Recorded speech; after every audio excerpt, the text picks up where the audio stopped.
Olá, sejam bem-vindos a mais um episódio do nosso podcast Pensamento Solto. No ano passado, de 2025, encerramos com uma pessoa que é um ícone da cultura goiana, Nar Shaul. Além de escrever, produzir cultura, ele promove a cultura. Encerramos o ano com chave de ouro. E agora, nosso podcast ganha novos limites. Estamos na Europa, estamos em Portugal, na cidade do Porto, uma das cidades mais lindas do mundo, com uma beleza pra lá de peculiar. E começo essa inauguração dessa nova etapa do podcast Pensamento Solto com uma pessoa que é um ícone da literatura, da cultura, da tradição. E o nome dela já traz uma carga cultural e histórica gigantesca. Eu falo de Isabel Ponce de Leão. Isabel, seja bem-vinda ao nosso podcast Pensamento Solto. Muito obrigada pela sua presença. Obrigada, Ana. É um prazer estar aqui e conversar contigo, assim, ao vivo. Eu conheci a Isabel na Pontifícia Universidade Católica de Goiás e foi uma grata surpresa e presente da Fátima, que é nossa amiga, escritora de língua portuguesa em Goiás, da Academia Goiana de Letras. E quando eu conheci a Isabel, eu fiquei... Isabel, vou te contar agora o que eu senti. Porque, assim, Isabel Ponce de Leão, quando eu vi esse sobrenome, eu falei assim, gente, será que é Ponce de Leão, aquele da história lá do Cabo Canaveral? É essa história mesmo? Mas vamos lá ver. Mas o nome não é meu, é do meu marido. Ah, sim. Portanto, eu sou Ponce de Leão pelo marido. Sim. Mas anda tudo ligado a essa história que você conhece. É uma família originária de Espanha, que depois foi para Miami, etc, etc, e que está espalhada por todo lado. É boa gente, é boa gente. É boa gente, é boa gente. Nossa, que honra. Seja muito bem-vinda mais uma vez, eu estou muito feliz. A Isabel é uma pessoa que transita entre a literatura e a arte. Então, a arte sacra, é uma coisa que tem a minha atenção, meu pós-doutorado, eu estou em Braga por causa disso. E uma das aulas mais fantásticas que eu já assisti, que falava sobre a questão da arte e da literatura, foi da Isabel Ponce de Leão, que ela ministrou no programa de pós-graduação na Pontifícia Universidade Católica de Goiás. Isabel, você tem uma formação clássica pela Universidade de Coimbra e depois você foi migrando, porque inicialmente não tinha a ver com artes. Como que se deu esse processo da literatura e das artes? Foi tudo muito natural. Eu tenho uma formação clássica, já não sou nova, como se vê, portanto tenho o meu curso, ainda é um curso de 5 anos de letras, filologia românica, portanto ligado mais às línguas portuguesa e francesa. E pronto, esse curso foi estritamente no âmbito da literatura. E depois nós vamos tomando consciência, por diversos motivos, que a literatura é uma arte e que qualquer arte não vive sozinha. Interage com as outras artes. Isso. Numa fase em que a imagem vem ao de cima e se sobrepõe, Isso. é preciso não deixar apagar a literatura. E é preciso fazer estes diálogos, estabelecer estes diálogos interartísticos, a fim da literatura, que foi sempre o parente nobre, não ficar o parente pobre. E eu comecei a investir, a minha tese de doutoramento já foi um estudo sobre a literatura e as artes plásticas da geração do segundo modernismo. E continuei sempre a investigar nesse sentido, porque continuo a considerar que as artes interagem, que têm todas, dentro do mesmo contexto, elas têm temas e motivos similares e que se completam naturalmente e que se explicam. E, portanto, a minha área de investigação neste momento é essa, sem propriamente descurar outras áreas, como a ecocrítica, como a literatura e sociedade, que é extremamente importante, e por aí adiante. Mas neste momento não tenho dúvidas. Eu sei alguma coisa de literatura, mas não consigo estudar só literatura. Estou sempre a fugir para as complementaridades que a literatura estabelece com outras artes, sejam elas quais forem, o cinema incluído. Nossa, isso é muito bacana e uma coisa que eu observo é, claro que no Brasil nós também já estamos transitando entre a literatura e as artes, Mas eu estou na Universidade Católica Portuguesa e para fazer a pesquisa de pós-doutoramento, e eu estou tentando me inserir na cultura local, todos os eventos que tem, eu vou, participo, até para eu aprender também. E uma coisa que tem me chamado a atenção, no Brasil, por exemplo, nós temos lançamentos de livros, é muito comum ter o lançamento de livros e ter coquetéis, uma comidinha, uma bebidinha, o que eu acho ótimo e adoro o nosso estilo. Mas em Braga, eu estou há 2 meses e eu já participei de pelo menos 5 lançamentos. Todos eles nunca era um lançamento de livro puramente. Era sempre um lançamento de livro em uma escola de dança com uma apresentação de balé. Um lançamento de livro com uma apresentação de órgão dentro de uma igreja. Então você vai conectando literatura, música e religiosidade, arte sacra. Nunca é sozinho, é sempre um evento de uma das vertentes das artes puxando a outra. Isso parece meio óbvio, mas é meio novo para mim. E eu achei fantástico, porque também Braga é uma cidade muito cultural, Porto também, né? E eu acho que isso é indissociável. Não, aqui em Portugal já vai sendo comum. As pessoas já chegaram à conclusão que um lançamento de um livro, só o discurso de lançamento, mais nada, não capta público. Então é preciso arranjar interações. Inclusivamente, quando eu faço conferências ou qualquer coisa, tento sempre acoplar uma música, tento sempre puxar para o mundo da arte, da performance, etc, etc. Primeiro, por aquilo que eu defendo, pela complementaridade das artes. E depois também porque, se nós vamos fazer uma apresentação, queremos público. Então é preciso motivar... Vai entrelaçando os públicos da dança, da arte, da arquitetura, da arte sacra, da religiosidade. E a maior parte, bem, eu não quero dizer a maior parte, posso me equivocar, mas grande parte dos lançamentos que se fazem em Portugal têm essa preocupação. Dar mais qualquer coisa ao potencial leitor. Inseri-lo num determinado contexto artístico. E a cultura não tem compartimentos estanques. Não portanto, mesmo. Há mesmo que fazer essas interações. E nem o artista, às vezes ele é escritor e é também um desenhista. Artista plástico. Não, esse olhar tem me aguçado assim, a atenção e tem sido bastante rico. Isabel, uma coisa que me chama a atenção aqui em Portugal, nessa curta temporada que eu estou de 2 anos, mas assim, eu estou tentando me inserir e ser atenta. Uma coisa que me chama a atenção é que no Brasil, nós somos um país gigante com muitas pessoas, milhares de pessoas. Então, existe sempre um desafio de nós aprendermos novos idiomas. Dá a impressão que você tem que aprender inglês, e tem que aprender inglês, e tem que aprender outros idiomas, sim. Mas isso é muito uma preocupação, então dá a impressão que o português é uma língua meio que secundária. Parece que a gente não aprendeu a ter orgulho da língua portuguesa. Estando aqui em Portugal, eu tenho observado que, por exemplo, quando nós vamos colocar uma mensagem na entrada de uma porta, que você quer que a pessoa não entre sem bater. A gente escreve assim, favor bater.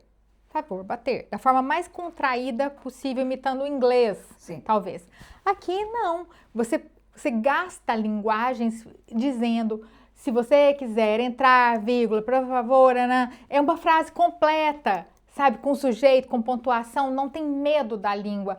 As propagandas do McDonald's usa tempos verbais não óbvios pra gente. E aí eu tenho visto e tenho observado e tenho desenvolvido em mim uma coisa que me emociona de dizer, eu sou canceriana, perigoso até chorar, é um orgulho de fazer parte da cultura lusófona, de falar, e minha língua mãe é a mesma de Camões, é a mesma de Eça de Queiroz, é a mesma de Camilo Castelo Branco, é a mesma de Fernando Pessoa, tá me dando um orgulho de fazer parte da língua portuguesa. Isso, por um lado, para você que é daqui, né, é um peso, é uma leveza, é uma riqueza, como que é? Eu gosto muito da língua portuguesa, gosto da língua portuguesa bem falada, com construções corretas e completas, sobretudo na escrita. Sim. Na oralidade eu já transcendo. E, nesse aspecto, eu acho que o português do Brasil é virado para o pragmatismo. Sim, sim. Mas isso tem a ver com culturas diferentes. Desde que não haja traições à língua, desde que não haja ofensas sintáticas, Eu estou aberta, digamos assim. Heresias. A acolher, agora, que tem que ser punidas em praça pública com queima. Agora, naturalmente, que na escrita eu sou rigorosa. E mesmo com os meus alunos eu pergunto sempre, é português do Brasil ou português de Portugal? É que a sintaxe é diferente. Eu aceito as duas, desde que esteja desde correta. que seja correta. Não é? Portanto, para mim não há separação por questões culturais. Nós estamos num continente que é a velha Europa. Sim. Vocês estão num continente mais recente. E, portanto, é natural que haja uma preservação da tradição muito maior aqui em Portugal e nós continuemos a aderir a um tipo de linguagem mais clássica. Mas não quer dizer que não haja abertura a novos vocábulos e até a novas construções sintáticas. O que as coisas têm que ser feitas é comedidamente. Não é porque, vamos lá ver, vantagens e desvantagens. Continuo a preservar o português de Portugal. Reconheço que se vou por essa Europa fora, o português do Brasil é muito mais entendível que o português de Portugal. Justamente por causa desse pragmatismo. De vocês não precisarem de estar a dizer a frase completa. Mas é uma forma mais contraída. Mas reparem que não é só o português. O caso dos espanhóis. Eu, por exemplo, estou sentada a uma mesa a jantar e preciso que me passem qualquer coisa, não é? Eu digo, não te importas, passa-me o cesto do pão, por favor. Passa o pão. Não, eu vou ali para a Espanha e a pessoa que está ao meu lado diz pão. E eu já sei o que é, pão. Eu já sei, eu vou lhe levar. Portanto, isto tem muito a ver também com as culturas e nós somos talvez um povo com algumas tradições. Começamos agora a estar mais abertos devido à imigração, devido à globalização que todos estamos a sentir. Mas somos um bocado tradicionais ainda. A nova geração talvez não, mas a minha geração ainda era muito tradicional. Eu não sou. Mas eu tenho aprendido algumas coisas, porque é legal esse olhar do turista, porque às vezes você vê o óbvio com outro olhar. Aquilo que nós conversávamos agora mesmo, algumas frases assim que as pessoas portuguesas conversam comigo no cotidiano e sem nenhuma pretensão, como, por exemplo, diante de uma realidade, falar, como você falou agora mesmo, exatamente como eu vi semana passada, é o que é. Gente, isso é profundamente filosófico, isso é Parmênides, é o que é. O que é não deixa de ser e não se torna a ser, é o que é. É o monismo parmenidiano, isso é muito filosófico, isso é muito... E aí você pode olhar assim, ai que duro, ai que ela... Gente, é o que é Parmênides, é grego, né? É isso. Outro dia eu pedi uma receita para uma vizinha muito querida que já me mandou um bolo de laranja quentinho, uma delícia. Eu falei, olha, eu quero aprender umas receitas portuguesas, eu quero uma coisa fácil, gostosa, que não dê muito trabalho. Ela falou assim, pouca coisa se pode fazer boa que não se dê trabalho. Gente, ela tá certíssima, não foi uma má resposta. Foi uma pastelaria, tô lá tentando discernir a diferença entre dois tipos de pães lá, de roscas, de tipo croissant. Esse aqui é o quê? Ele tentou me dizer e eu continuei perguntando, ele falou, tem que experimentar. Gente, um pão. Tem que experimentar. Exato. Essa objetividade, porque o brasileiro ficou meio assim, a nossa cultura é meio de ir pelas beiradas, e por um lado, essa objetividade portuguesa da coisa, eu tô amando. E que às vezes pode parecer mal educado. Mas não é. Não, eu acho que nós, neste momento, temos que ser tolerantes com as diferentes culturas e com as diferentes civilizações. E não há propriamente choques. Não é? Estamos na fase da interculturalidade, da multiculturalidade. Ela que venha, temos que ser abertos às inovações e enriquecermos-nos com aquilo que vem de fora e saber rejeitar aquilo que de todo não nos traz nada, não nos faz, não nos engrandece, digamos assim. Habituamos-nos. Eu dou muito bem no Brasil, eu chego ao Brasil e facilito até falar. Não, você é quase brasileira, você é quase goiana, nós estamos quase te dando o título de cidadã goianiense. Aliás, como é que você foi parar em Goiânia? Porque eu conheci Isabel em Goiânia. Sim, há muitos anos havia um grande poeta que era também um estudioso da literatura, de referência, o Gilberto Mendonça Teles, você sabe quem é. O Gilberto Mendonça Teles esteve em Coimbra. Estudou pós-graduações em Coimbra, fazia parte da Academia de Lisboa e eu conheci-o. e tornámos-nos muito amigos e o Gilberto todos os anos vinha a Portugal e fazíamos parte de um círculo de amigos, alguns deles que já partiram, mais velhos, tal como o Gilberto. E eu fiz aqui algumas coisas para o Gilberto, prefaciei um livro dele, e ele naturalmente também, e um dia ele veio com um grupo da PUC Goiás, em que vinha também a Fátima, etc. Sim, etc. que você prefaciou o livro também, O Barqueiro do Rio Xingu. Exato, o Barqueiro. E então, nessa altura, nós estávamos em Guimarães, capital da cultura. Sim. E eles foram lá ter. Eu estava a dinamizar, juntamente com outros colegas, um congresso sobre Camões. Não sei se você já foi a Guimarães, mas aquilo Eu fui ver o castelo. O castelo e o palácio são uma coisa do outro mundo. E nós estávamos aí num evento e o Gilberto chegou com a turma dele toda.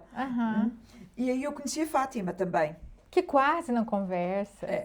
E depois ela precisava de um professor visitante e o Gilberto disse: chama a Isabel. E portanto eu há muitos anos que vou a Goiás.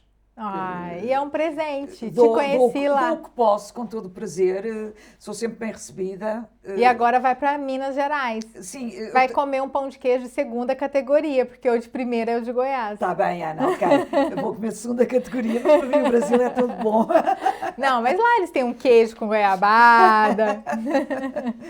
Os mineiros são... Que bacana. Muito bom. Uma coisa que me chama a atenção, assim, você é professora na Universidade Fernando Pessoa, frequenta as Pontifícias Universidades Católicas no Brasil, agora vai para Minas, já esteve em Goiás. Uma coisa que me chama muita atenção, que tem a ver com cultura, literatura e música, são aquelas meninas, eu tenho visto só meninas, eu não sei se tem grupo de meninos, que se chama de tunas. Sim. Que parece que tem origem na Universidade de Coimbra, mas em Braga eu já vi várias. Gente, que coisa mais linda! Aqui na Universidade do Porto também? As tunas... Ora bem, a primeira universidade em Portugal foi Coimbra. E, portanto, em Coimbra é que ditou todas as tradições académicas. Sim. Eu estou a falar com uma certa vaidade porque eu sou de Coimbra. Você foi tuna? Você também foi uma tuna? Não fui porque eu não tenho voz para cantar, mas fiz teatro académico. E, portanto, todas as tradições académicas nascem em Coimbra, onde havia universidade. Depois, à medida que foram crescendo as universidades, e agora mais que muitas por todo o país, eles basearam-se nas tradições de Coimbra, pondo naturalmente as suas características específicas, mas a tradição é de lá. As tunas eram grupos, às vezes só de raparigas, outras vezes só de rapazes, outras vezes de rapazes e de raparigas. Em Coimbra havia o coro misto, que tinha duas vozes, havia o orfeão académico, que eram só rapazes.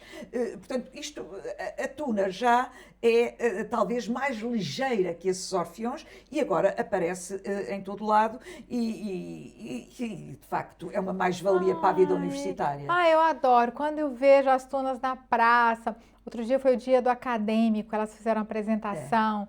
E uma coisa que me chama a atenção é que no Brasil, assim, eu não gosto de ficar tentando comparar, porque as duas coisas têm as suas grandiosidades, as suas belezas. Mas eu vejo que o João Manuel Duque, que é meu supervisor também na Universidade Católica Portuguesa, ele estava dizendo, o respeito na Universidade Portuguesa já não é o que era, mas essa sensação sempre tem em todos os lugares. Eu me lembro de Aristóteles reclamando que no tempo dele, jovem, era mais respeitoso do que quando ele adulto, né? Acho que Boaventura de Souza Santos, naquele livrinho A Universidade no Século XXI, ele já fala um pouco disso, né? Desse saudosismo. Mas, ainda assim, convivendo lá na Universidade Católica Portuguesa, eu vejo que os meninos e as meninas têm um certo zelo com a roupa. Eles usam uma capa, aquelas medalhas, né? Eu acho aquilo muito bacana dessas tradições e me encanta porque é o novo junto com o antigo. Você vê isso na sua universidade? Vejo em todas as universidades, todas. Sabe que a capa nasce em Coimbra. E sabe como é que nasce o traje académico? Não. Os estudantes que vinham estudar para Coimbra tinham diferentes estratos económicos. E então, o uso da capa e batina, na altura se usava sempre, era para nivelar. Era para não haver pobres e ricos. Era para nivelar. Todo mundo igual. Daí, agora, é evidente que, quando isso começa, a vida não era a correria que é hoje, de maneira que a pessoa andar sempre de capa e batina era ótimo, estava sempre bem. Agora, muitas vezes não dá jeito, irmos a correr Ela para o tem metro. para outros lugares. Mas a capa nasce assim. E isso é de facto bonito e essas tradições são conservadas, embora os alunos agora já não vão diariamente para as aulas. Mas vão bastante. Vão, como iam em Coimbra. O que falou há pouco, o caso do respeito, do problema geracional. Bom, eu também noto, mas aceito. Quer dizer, tudo está em transformação. Eu lembro que a primeira aula que dei em Goiás, a certa altura, vi alguém descalço os sapatos. E estava na aula sem sapatos. Gente, mas Goiânia tem 36, 37 graus. E eu pensei, vou dizer alguma coisa? Não vou. E continuei. Mas fiquei assim. Depois habituei-me. Depois sei que se levantam para tomar um café e que trazem o copo e não sei o quê. E te levam para você? Menina, não, agora já não. Quer dizer, agora já não. Agora até já estão na minha aula com os telemóveis, desde que não façam barulho. Enfim, mas eu no meu tempo, quer dizer, eu estava ali na aula perfilada. E nem sequer me dirigia ao professor. Sim. Porque o professor estava lá em cima e o aluno estava cá em baixo. Felizmente, isso foi quebrado. Agora, estamos muito melhor. As relações entre professores e alunos são, efetivamente, mais francas, mais saudáveis. Há excessos. Vai sempre haver. Vai sempre haver. É preciso que saibamos conviver com eles. E também as características geográficas. Por exemplo, Goiânia é uma cidade que a temperatura média é o quê? 32 graus, 35 graus. Mas eu, quando cheguei, não ia preparada, percebe? Agora já chego lá e já acho tudo normal. E se for preciso também me descalço, não tem problema nenhum. E está tudo bem. Não é desrespeito nenhum. Agora, é tal coisa. É o choque de culturas e de civilizações a que nós temos que nos habituar. E que a globalização nos está a ensinar a ser tolerantes com outros hábitos. É verdade. E... Isabel, você tem uma formação clássica e transita na literatura, nas artes, na universidade, mas você tem uma outra vertente mais pragmática que é a política, né?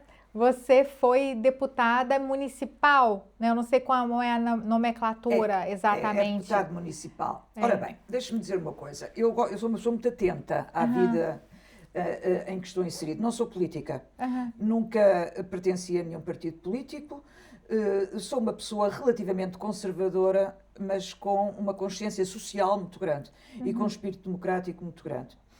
Como é que eu vou parar a deputada municipal?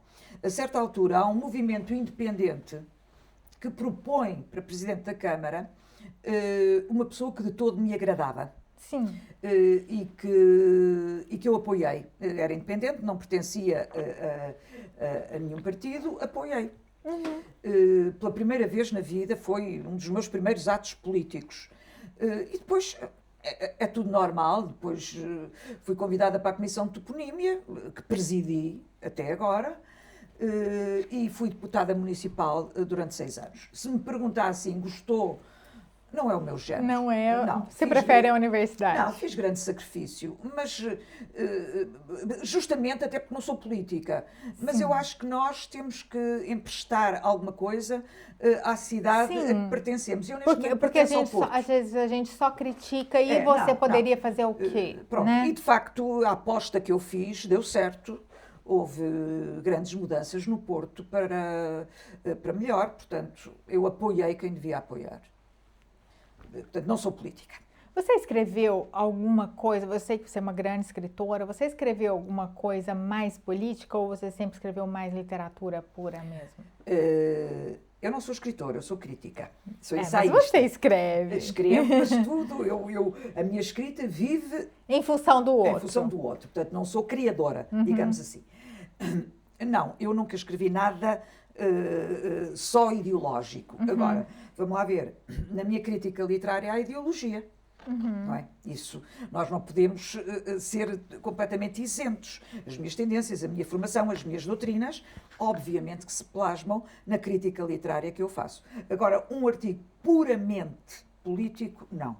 E não quero fazê-lo. Porque acho que há gente muito mais competente, que viveu a sua vida, que tem licenciaturas em ciência política e que viveu a sua vida. Reconheceu o seu lugar. Eu quero o meu lugar. Na literatura de língua lusófona, da tradição lusófona, em Portugal, no Brasil, dos contemporâneos, quem você destaca, assim, que na sua apreciação como crítica literária, você diz, eu gosto, tanto no Portugal quanto no Brasil, enfim? Quer um crítico literário português. Não, literatura, sei lá. Escritores? Atuais, Há tanta gente que às vezes se torna difícil. É um momento muito efervescente, não é? É, muito. E depois, sabe uma coisa? A bondade de qualquer obra literária vem-se a constatar com o tempo. A boa obra literária resiste ao tempo. E, portanto, eu posso considerar, neste momento, uma obra boa, mas é o tempo a que vai dizer. A nossa visão é meio míope, né? Está muito próximo. E tem que ser parcial, obviamente, não me venham cá com coisas. Eu nisso sou baudelairiana. A nossa visão a crítica é sempre parcial. Eu, por exemplo, em Portugal, destacaria no âmbito da ficção um escritor chamado Miguel Real. O Miguel Real é muito bom na área do romance histórico. Ponho em evidência... Miguel Real.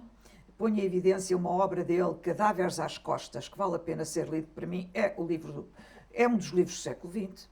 E, obviamente, depois vêm os canónicos. Portanto, eu estou a falar num escritor mais novo, não é?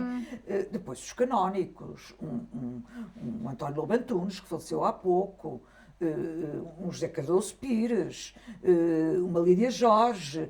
Bem, esses já estão afirmados, não é? Quem se vai afirmar daqui para a frente? Vamos ser cautos, vamos ver. Porque nem sempre, e nesse aspecto eu não tenho medo das palavras, nem sempre o que aparece nos top 10 é o melhor. Sim. Bem pelo contrário. E, portanto, aqueles que atingem uns números astronómicos de vendas, normalmente são obras que, passado 1 ano, 2 anos, ninguém ouve falar nelas. Nosso famoso Paulo Coelho, né? É provável que... Eu não queria ofender, mas não, o vosso tá tudo Paulo bem. Coelho. E eu não vou falar de vivos, porque senão depois caem-me em cima. Mas nós temos muita gente agora que está na crista da onda, que... Não sei se percebe o que é a crista da onda, não percebe? Sim. É que eu às vezes tenho assim umas expressões mais bairristas. Não, muitos desses vão ser esquecidos. O tempo é que vai dizer quem vai ficar. Outro dia eu estou seguindo os jornais portugueses, tentando me inserir, eu vi que retiraram Saramago da literatura obrigatória do ensino, acho que é o equivalente ao ensino médio aqui em Portugal. Sim. E aí eu fui ler, eu gosto de ler os comentários. Aí estavam dizendo que era perseguição política. Eu não sei. Mas por que perseguição política? Essas coisas... Kelly, Ana Kelly, nós, e vocês também, e todos os países também, têm um problema que é politizar tudo. Saramago era um homem de esquerda, comunista. O nosso governo neste momento é de centro. E convém a uma certa esquerda dizer que isto é um ato político. Não sei se foi, se não. Agora, como é que eu olho isso? É um não assunto. Para mim é um não assunto. O Saramago é um grande escritor, ponto final. Mas também tem que oxigenar tem que oxigenar, isso até mesmo. Por uma questão econômica, vender outros livros. E não é só isso, e abrir para outros novos escritores, não é? Eu pensei nisso. E repara uma coisa, o Saramago não foi retirado. Está opcional. As pessoas não podem ir buscá-lo. Banido, proibido. E mais, vão buscá-lo, sabe porquê? Porque a maior parte das pessoas já tem a obra preparada. Sim, e, portanto, há muitos e aí já vão ler naturalmente. Isso é uma falsa a escola tem que dar uma forçadinha naquilo que é novo, daquilo que não é habitual. Exatamente. O Saramago será lido. Será. O Saramago já é igual tem. Camões. Já tem o seu lugar. Exatamente, já tem o seu lugar.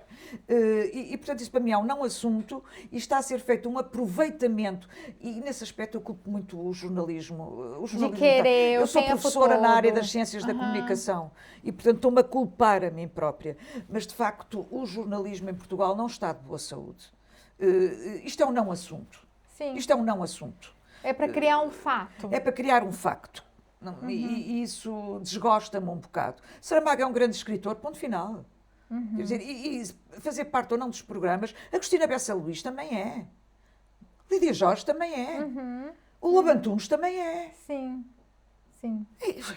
Por favor, quer dizer, não vamos gastar tempo com essas coisas. Eu também vejo dessa maneira.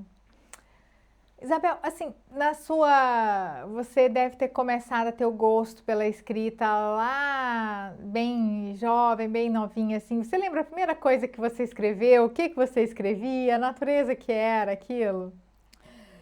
Sabe que todos nós passamos aquela fase dos diários, de maneira que... Você escrevia diários? Escrevia diário, depois destruí tudo, claro. Com medo? Não, desinteressantes. Absolutamente desinteressantes. Por isso é que eu há bocado lhe disse, eu não sou escritora. Eu, de facto, faço bons textos de crítica literária.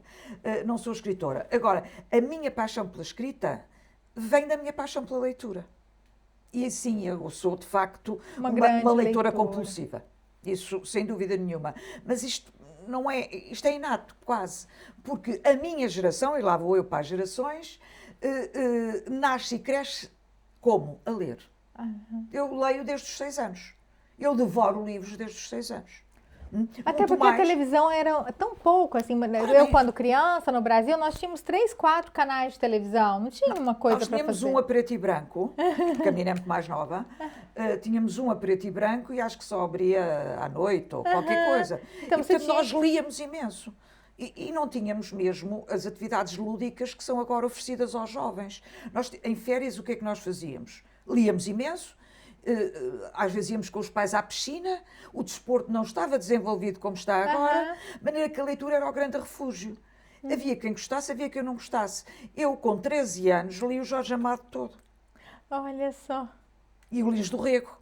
Percebe? Portanto, quer dizer, isto são as oportunidades que nos proporcionam é tal coisa, são as gerações. Depois as pessoas ou gostam ou se afastam. Eu tive a sorte de gostar.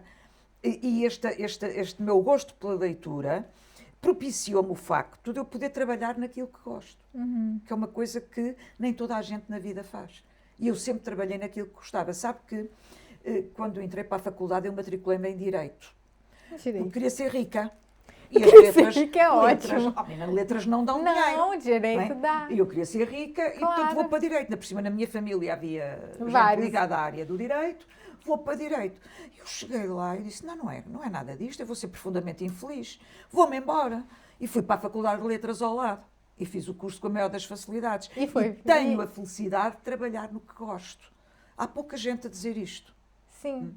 Isso é um privilégio e é uma riqueza. À minha leitura, aos meus hábitos de leitura e ao meu gosto por ler. Meu e de muita gente da minha geração. E quando você lia, assim, porque quando a gente lê, quando criança, você fica às vezes querendo contar suas histórias, como você escreveu no seu diário. Você já lia com um olhar, assim, de instrutora, de julgamento? Não, depois isso foi sendo construído. Não. Eu lia para entrar noutro universo. Eram os meus passeios, era o meu outro mundo. Nunca tive atitudes críticas, gostava ou não gostava. Portanto, a leitura para mim era um ato lúdico, fundamentalmente, com que eu fui aprendendo sem dar conta. Mas desde miúda, e agora sou viciada na leitura. Agora reconheço, vamos lá ver, eu não vou dizer que a nova geração, porque não é inculta, não, é outro tipo de cultura. Outro tipo de cultura. Que eu tenho que aceitar e tenho que saber motivar. Não leem livros, mas leem outras coisas. Meu marido eu tenho um filho de 21 anos, meu marido fica assim muito, no meu tempo, eu com a idade dele fazia isso, X, Y, Z. Tá, mas meu marido foi muito bem sucedido no que ele se propôs no tempo dele. Mas, se ele tivesse nascido hoje, com 21 anos, como meu filho, com aquela mentalidade, às vezes não dava muito certo. Não. Cada um no seu tempo. Cada um no seu tempo, a viver o seu tempo. E eu digo muitas vezes, desde que haja valores e sensatez, as pessoas podem fazer opções. Ninguém é obrigado a ir ler uma Agostina. Ninguém é obrigado a ir ler um Saramago. Mas as pessoas são obrigadas a conhecer. É verdade. E nesse aspecto eu não transijo. Agora, não sou dona da cultura. Nem para mim há uma definição de cultura. Aliás, em determinados campos eu considero-me extremamente inculta. E tenho pena. Tenho pena. Você foi uma leitora viciada, voraz. Mas agora eu quero saber uma coisa que me incomoda aqui em Portugal, que tem me intrigado, eu estou experimentando várias. Qual o seu prato favorito, a sua sobremesa favorita, Isabel? Você gosta dessa tradição conventual? Adoro a tradição conventual, adoro. Quais seus favoritos? Tudo Todos? que seja sim. doces de ovos, papos de anjo, para mim. Gente, isso é uma coisa que está me chamando a atenção também. Lá no Brasil, a gente é muito do doce também. E nossa tradição, assim, por exemplo, em Goiânia, tem algumas receitas, algumas docerias, algumas confeitarias famosas, que tem o seu valor. Mas eles recorrem muito a leitinho, não sei se você sabe o que é, leitinho, um leite em pó, Sim. Nutella, chocolate, leite condensado. A base do doce é essa. Aqui eu vejo que a base do doce é farinha, açúcar e ovos. Ovos, sim. Pronto. E aí tem a arte, porque pão de ló de Vizela. Gente, pão de ló de Vizela, dá licença, sai todo mundo da frente, porque é um bolo que tem farinha de trigo, ovo, açúcar, só. Agora vai fazer. O segredo está no forno. Ele é fofo, ele é delícia, ele é levinho. Você come um desse tamanho inteiro, você pensa que comeu nada, de tão leve que ele é. Eu já engordei 4 quilos desde Não que vamos eu falar cheguei. nisso agora, não vale a pena, mas nós temos bons doces e que vêm, de facto, e que são sobretudo à base de ovos. Eu acho muito legal isso, sabe? Porque o ovo é muito simples e não é uma Nutella que vem lá da África, né? Sim. Não é o leite condensado da Nestlé, de uma multinacional. É ovo, farinha e açúcar, só. Eu acho de uma grandiosidade, de uma beleza, de uma técnica. Eu fico maluca. E aí, daí engordar, porque aí não é assim, o pão de ló. É o pão de ló de um lugar, de uma pessoa. É verdade. E essa particularidade, eu estou vendo nas receitas, e por exemplo, em Braga, que é onde eu estou mais convivendo, enquanto o mundo está caminhando assim para uma pluralidade, Portugal, por exemplo, tem lá em Braga, talvez eu erre o nome da Oculista Jorge, Loja da Paulinha, Peixaria do João. Eu amo, não é qualquer peixe, é o do João. É o pão de ló de Vizela. Então, sim, enquanto o mundo está assim, Portugal ainda tem... Eu gosto muito, me agrada muito isso. É um país pequenino, sabe? E, portanto, personaliza muito as coisas. É diferente. Vocês também têm uma toponímia riquíssima e muito engraçada, mas tem a ver já até com os indígenas, etc., com aquele vocabulário mas que é notável. Não é? E altamente significativo. Tem a grandeza, eu acho bacana, mas assim... me chama muita atenção porque é diferente. É diferente. Né? E me aguça o olhar, eu tenho gostado muito. Isabel, é muito bacana estar com você. A Isabel é uma pessoa engraçada, divertida, dinâmica, inteligente, rende baitas conversas. Mas a Isabel, além de tudo isso, ela gosta de viajar e agora, recentemente, na semana passada, nós até adiamos nossa gravação, porque ela esteve na Índia. Eu quero saber um pouco dessa sua viagem na Índia, o seu olhar. Era uma grande curiosidade que eu tinha. Tenho tido a sorte de viajar bastante e a Índia era um dos lugares que me faltava. Por um lado, pela curiosidade que aquela civilização me desperta, até também por uma certa mística, também pelo facto de as raízes portuguesas terem passado por lá. E, portanto, a certa altura desencadeou-se isto e fui. O que é que eu destaco, sobretudo, da Índia? Eu não sou uma pessoa muito ligada à meditação, nem à contemplação. Eu sou uma pessoa pragmática. Portanto, o que me levou à Índia não foi qualquer tipo de espiritualidade. Foi ver mesmo o que é que se lá passava. E o que é que eu vi que me deslumbrou? Os monumentos, os mosteiros, os conventos, os palácios, a sumptuosidade das pedras preciosas, a sumptuosidade da vegetação, as especiarias, etc, etc. Foi isso que eu gostei na Índia. Quanto às cidades em si, ao modus vivendi, etc, etc, é outra cultura, é outra civilização, não é a minha.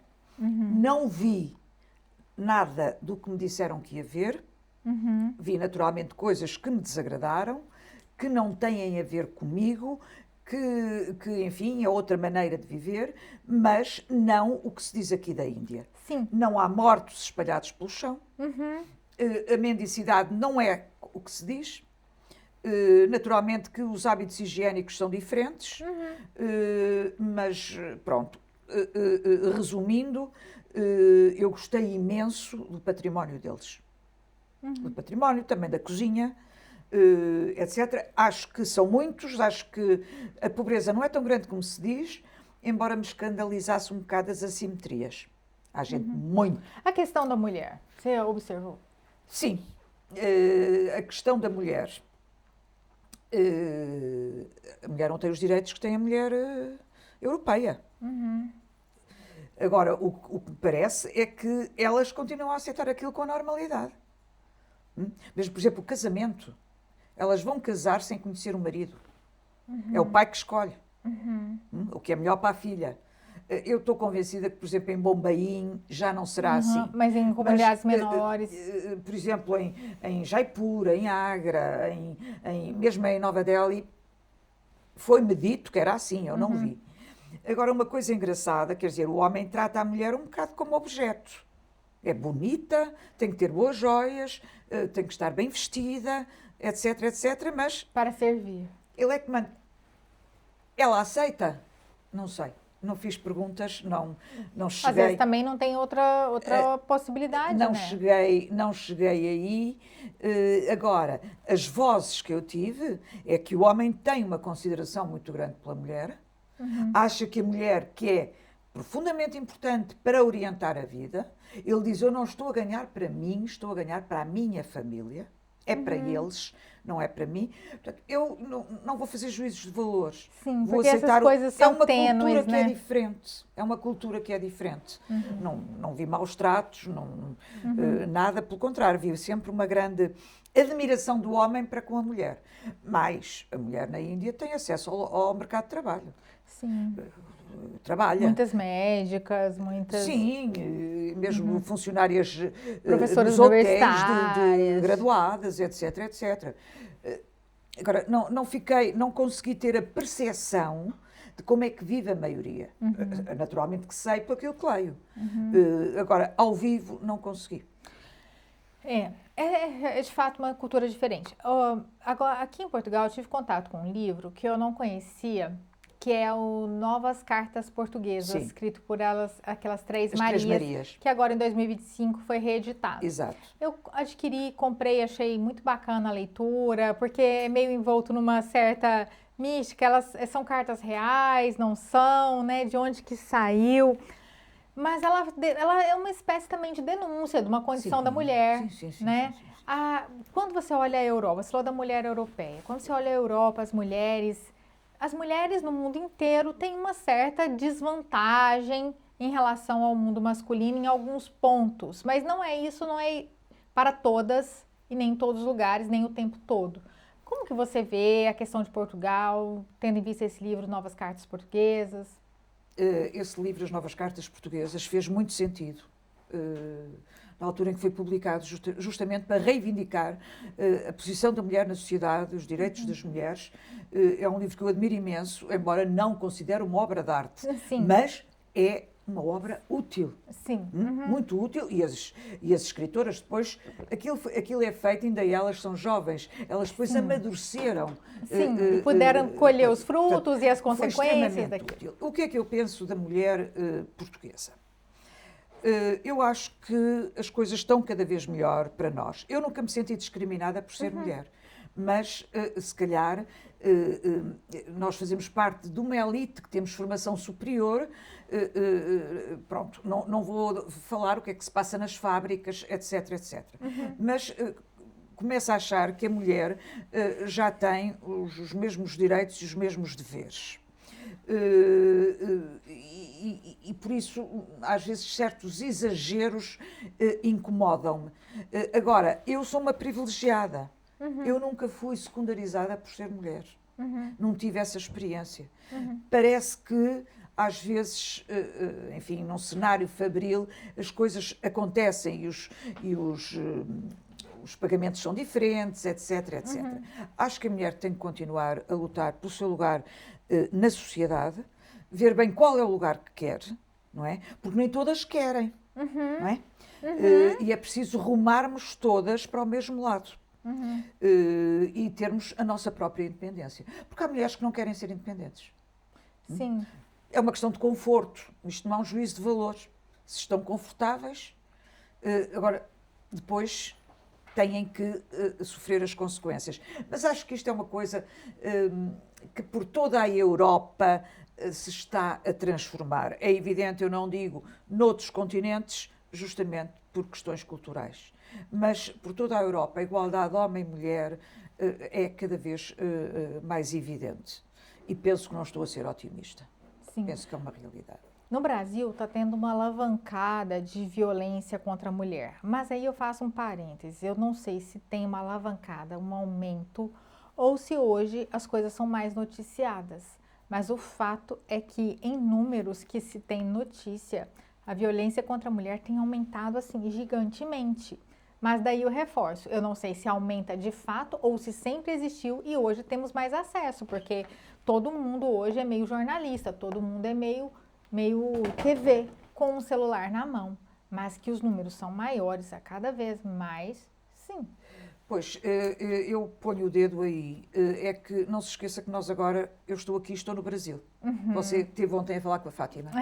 Sim. E, portanto, as notícias correm muito mais, há muito mais produção de notícias. Agora, eu acho também que antigamente a mulher não denunciava os maus tratos. Isso. E agora denuncia. Denunciam. Antigamente a mulher tinha vergonha, tinha medo de represálias, etc. E agora denuncia. Não tenho dados para avaliar se é maior a violência doméstica não, né? Agora ou não. Aliás, a violência tem crescido, né, de uma maneira geral para todos, né? E, para finalizar, eu não sei se você acompanha Braga, se você frequenta a cidade de Braga, mas eu estou em Braga por causa da minha pesquisa de pós-doutoramento e eu pesquiso duas capelas, a Capela da Imaculada e a Capela Árvore da Vida, que tem obras desenvolvidas por um artista norueguês, Asbjørn Andersen, não sei se eu falei correto, é um norueguês.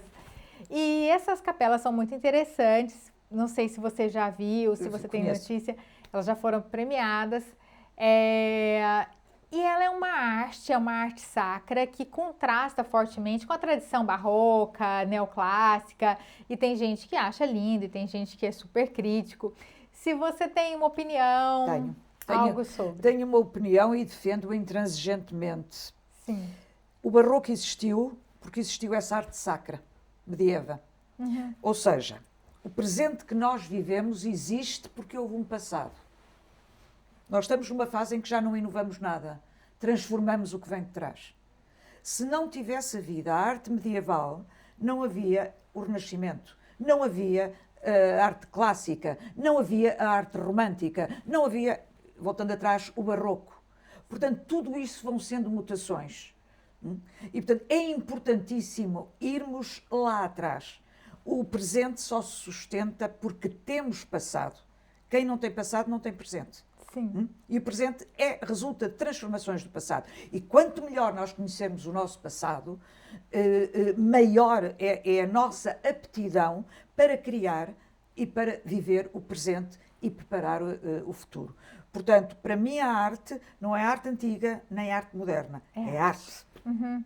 E na literatura, nas artes plásticas, na arquitetura, seja onde for. Aliás, há repetições cíclicas, não é? Isso. Nós sabemos que tudo isso acaba por se repetir. Essa arte contemporânea, ela às vezes é meio despida do ouro, do rococó, daquele detalhe, e às vezes cai num minimalismo, assim, por exemplo, no Brasil, segundo assim, não estamos mais no barroco, no rococó, então vai fazer uma igreja, faz um galpão horroroso, sem nada, que não é o caso dessas capelas de Braga, sabe? Mas assim, é esse detalhe, tem que conhecer, que eu vejo que as pessoas que participam, que estão engajadas nesse projeto, são grandes conhecedores de artes. Então, esse perigo de sair daqui e achar que é nada. E aí cair nesse galpão de metalon. Mas isso é normal. Isso é normal. Não sei se você conhece aquela corrente que é o brutalismo. Exatamente. Portanto, as igrejas despidas, como está a falar, tudo em cimento. Isso é uma reação, como outra qualquer. É normal. Repare, o que é que acontece? Porque é que aparece o Renascimento e a vontade de conhecer o homem? Porque se sai de uma Idade Média absolutamente teocêntrica e havia que contrariar o teocentrismo e passar ao antropocentrismo. Depois, porque é que mais para a frente há os excessos do barroco? Na luta, no fundo, até para disfarçar. Isso. É sempre uma força. O gótico, né? Tem a ver com o grotesco. Mas, ouça, mas você agora vai ver e vai, por exemplo, à moda. Eu adoro olhar para a evolução da moda. E a moda vai voltar lá atrás, ao barroco, muitas vezes. Portanto, tudo o que está para trás é importantíssimo. Verdade. O momento presente constrói-se com o que está no passado. Por isso é que eu digo aos meus alunos, se vocês não sabem nada do passado, não vão a lado nenhum. Não vão. Não sabem onde estão. Isso, exatamente. Chegamos ao fim do nosso podcast, nossa gravação aqui na cidade do Porto, na belíssima, na tradicional, icônica cidade do Porto. Cada esquina, cada lugar, uma história de Portugal, da Europa e do Brasil. Isabel, muito obrigada. Olha, vamos fazer um brinde aqui com nossa canequinha. Né? Essa caneca é brinde. Todo mundo que participa do podcast Pensamento Solto ganha. Muito obrigada pela entrevista, pelas palavras, pela generosidade. Você é uma pessoa que mora no meu coração. Muito obrigada. Também. Foi um prazer estar consigo. E até Goiânia. Até Goiânia. Até mais.